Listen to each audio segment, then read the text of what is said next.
dulu itu kita melihat nenek-nenek di desa itu pasti di sampingnya ada kotak kecil berisi daun hijau, kapur putih, irisan pinang dan tembakau. Terus bibirnya merah begitu. Anak-anak dulu itu mengira itu hanya sekedar kebiasaan saja.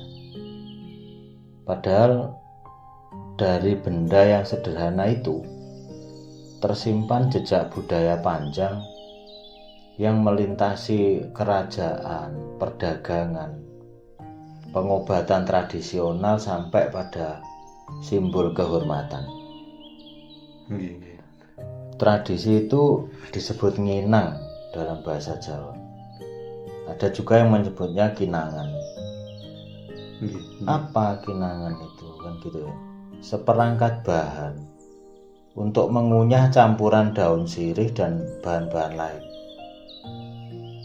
Bagi generasi lama, nginang ini bukan sekedar kebiasaan mulut. Nginang sudah menjadi bagian dari cara hidup. Jadi menjadi kebiasaan setiap kebiasaan hari. Ya. Nginang itu apa sih Sakjane? Dari mana asalnya, fungsinya untuk apa, bahannya apa saja kan begitu. Jadi kalau orang dulu itu duduk begitu, di dekat mereka ada cepuk atau wadah kecil dari kuningan, kayu atau perak. Nah kalau dibuka itu isinya ya sirih seger, pinang, tembakau gitu. Nah sirihnya itu dibuka, jadi daunnya itu dibuka, diberi sedikit kapur, potongan pinang dimasukkan, kadang ditambah gambir atau tembakau, dilipat terus dikunyah. Dalam banyak masyarakat Asia Tenggara, praktek mengunyah sirih pinang itu sudah sangat tua. Para arkeolog itu menemukan bukti kebiasaan ini di wilayah Asia Selatan dan Asia Tenggara sejak ribuan tahun lalu. Penelitian etnobotani menunjukkan bahwa sirih dan pinang itu telah lama digunakan dalam ritual sosial dan keseharian. Artinya, nginang itu bukan budaya baru. Ia termasuk budaya lama leluhur. Salah satu tradisi kunyah tertua di kawasan tropis Asia. Dari mana asalnya?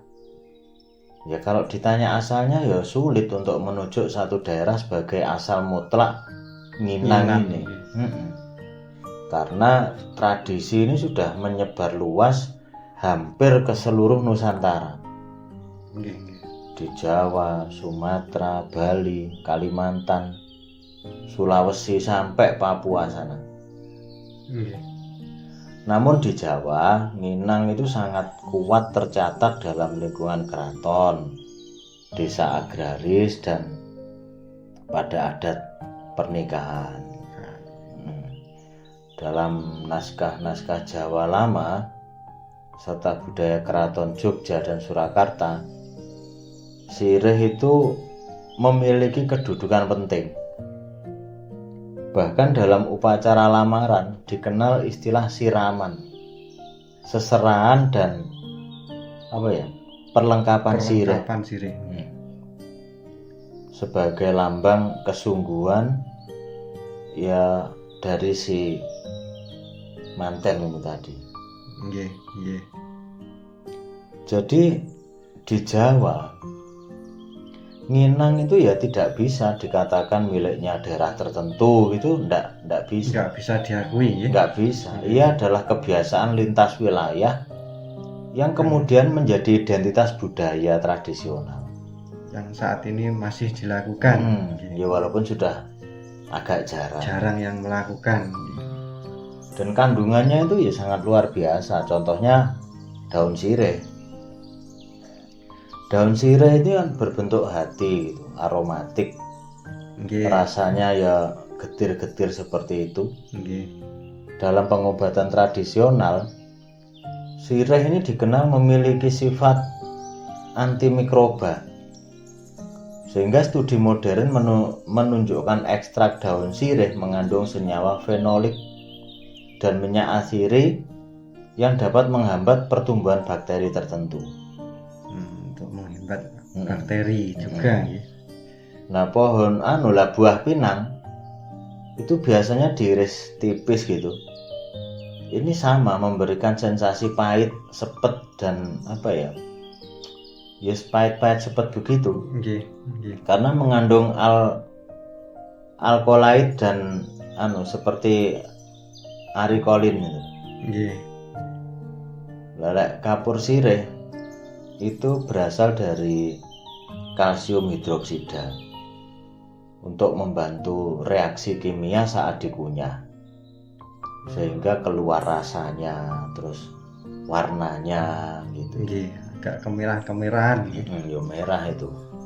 Lek gambir itu memberi rasa sepet juga.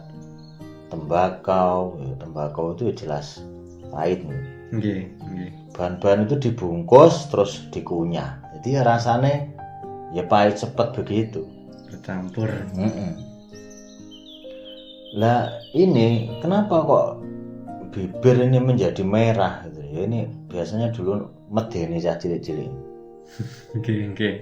Kalau ada mbah-mbah terus mulutnya mengeluarkan merah itu kan takut anak kecil-kecil. Warna merah ini berasal dari reaksi antara senyawa dalam pinang, sirih dan kapur. Nah, saat dikunyah campuran itu menghasilkan pigmen merah kecoklatan. Jadi ya mulut penggunanya ya menjadi merah begitu. Bukan darah, ya ndak luka. Yaitu efek kimia dari campuran bahan itu tadi. Kan memang seolah-olah mulutnya mengeluarkan darah kan ya ndak. Ada bagian yang menarik. Minang itu memiliki sarana sosial. Jadi kalau sekarang ini ya ngopi begitu ya, ngerokok begitu. Kalau dulu ya nginang ini. Nginang ya. Saat tamu datang, tuan rumah yang disediakan ya kinangan. Jadi ya kalau sekarang ya rokokan begitu, ngopi. Kalau dulu ya nginang ini. Selain sarana sosial, nginang ini ya penyegar mulut. Karena ya sebelum ada pasta gigi tersebar itu ya orang membersihkan mulutnya dengan cara nginang tersebut. Nginang ini simbol adat. Dalam upacara pernikahan Jawa itu sirih melambangkan niat yang baik, kesatuan, penghormatan antar keluarga dan sebagainya. Ya makanya nginang itu bukan sekedar senang-senangan, juga ada manfaat kesehatannya. Beberapa bahan seperti daun sirih itu memang ya dikenal memiliki sifat antimikroba, antioksidan dan digunakan untuk pengobatan tradisional. Jadi ya ada manfaatnya. Walaupun sekarang tradisi nginang sudah mulai hilang, tapi setidaknya kita mengenal bahwa dulu nenek moyang kita melakukan seperti itu. Ya, apakah sekarang masih layak dicoba? Ya tentunya layak atau tidak tergantung bagaimana kita, di mana kita hidup dan apa yang sedang kita lakukan.